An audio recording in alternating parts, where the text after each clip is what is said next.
This is the Alphacool Eiskoffer HardTube saw miter box, and what this tool is designed to do is to aid you in cutting your hard tubing in a nice straight line when you do your actual cuts.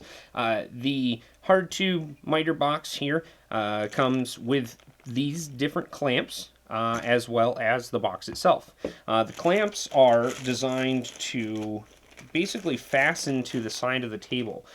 So what you'll have is you take the long end here, the non-threaded end, you stick it in the hole, and then you would tighten or loosen the nut on the end here to adjust where it would clamp on your table. And there's two of these, so again, you'd have it kind of sitting like this. Bam, there's two of them. You know, tighten it up to the bottom of your table, and then that would hold this fixture securely in place.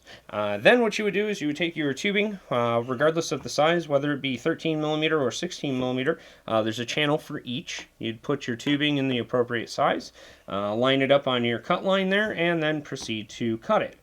So that's actually exactly what we're going to do. I'm going to take this 16 millimeter piece of tubing here, show you how to mount these correctly to the side of the table, and give it a nice straight cut.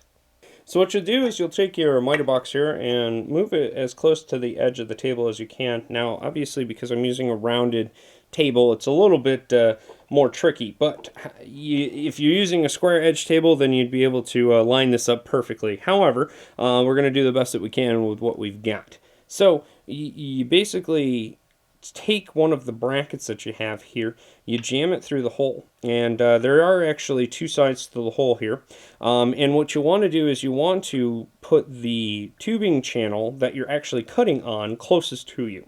That way the bracket itself is actually holding the miter box to the table as securely as it possibly can on that channel, because if you're cutting across it, then you might actually get a little bit of a rock to it.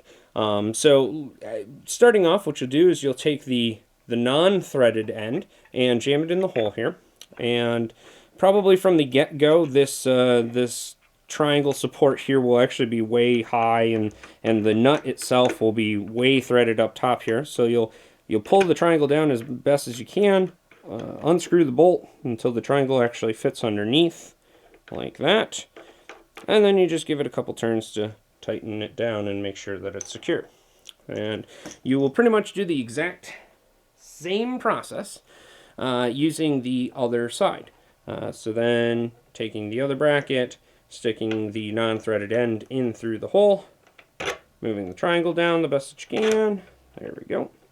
Getting that nice and snug to the edge, and then giving the bottom nut a couple turns here, which will then lock the tool into place.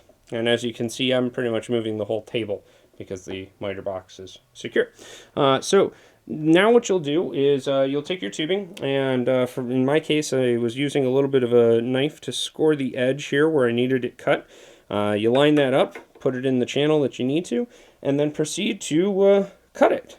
Pretty much there's not much more to it than that. You'll use your hand or another clamping device to hold the tubing actually into the miter saw box as you would, and then you begin your cut. And this isn't exactly the most sturdy table, so and there we go. You have your two pieces or your one piece, depending on which one that it is, and it's been cut at a nice straight angle, and you are pretty much good to go. This kit here and the saw is readily available from Alphacool and its many distributors, and would be a great tool to any hard tubing build.